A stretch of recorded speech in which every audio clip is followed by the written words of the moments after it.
Hi guys! Welcome to Ate Custom Vlog. Nandito naman tayo sa panibagong LC200.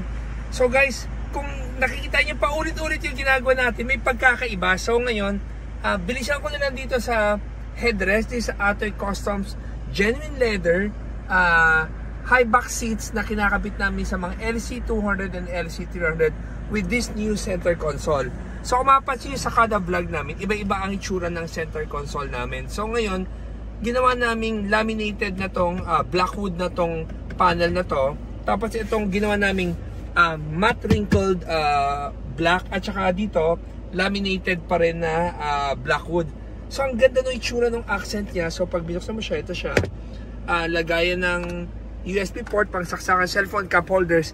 Yan yung mga laging nandyan. Tapos niretain pa rin namin yung third row seats ng LC200. So ito yung normal na upo ng LC200. Pero kapag gusto mong i-atras, wala man nakaupo sa likod, ma-atras mo na, ayan o, ganyan kaluwag, nakita niyo yung difference. So guys, wanna invite all LC owners, or kung napanood nyo na itong video na to, meron kayong kaibigan na may LC200 at nahihirapan sila sa loob ng LC300 nila dahil masikip. Tingnan nyo, gano'ng kaluwag to. Hindi lang 6 footer ang pwedeng upo dito, 7 or 8 footer, saktong-sakto pa rin yung legroom nyo. Tapos, andyan pa rin yung third row seats niya na magagamit mo. Pero, kapag tinupik mo na yung third row seats niya, hindi mo siya ma-atras na ganyang kaluwag, at saka hindi mo siya ma-recline ng ganito. So, ito, pipindutin mo lang itong power switch natin. Pwede siya mag-recline. Pakita ko lang rin sa inyo hanggang saan yung pinakahiga niya, para may mga idea yung mga LC owners kung bibili sa amin ng upuan na high back. So guys, actually hindi pa sagad yan, pero pakita ko na yung sagad. Okay, so siguro naman kung matutulog ka, higang-higa ka na dyan. Pero usually naman, hindi ka pinaka-komportableng upo naman. Pinakita ko na yung sagad na higa. Pero ang komportableng higa na pag bumabiyahe ka, I think itong space lang na to. So pag inatras mo na, diba pag nakaabante ka, yung armrest mo, dito ka nakasandal, oh. Pero pag nakatras ka ng sagad, ang armrest mo, nakasandal ka dito sa may laminate.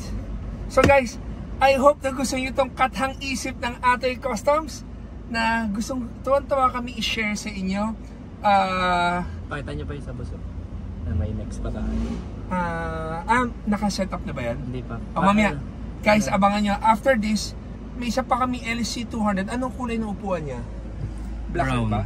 Brown. Brown, okay. Brown naman, LC200 din. Brown yung ano niya, yung center console niya. Iba rin ang itsura ng center console niya. Tsaka guys, gusto ko palang, teka, ay, sorry, boss. nagbablog lang po ako.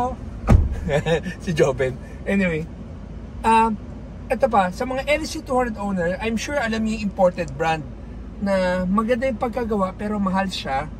Ang in-improve namin doon, nakikita nyo doon center console namin, may tawiran. So pwede akong tumawid papunta dito sa kabila. Yan. So imagine mo, pag ang binili mo is yung nakakonektado dito, hindi ka na makakadaan. So kunyari kasama mo yung asawa mo, alam naman yung asawa mo, pababain mo sa danger side.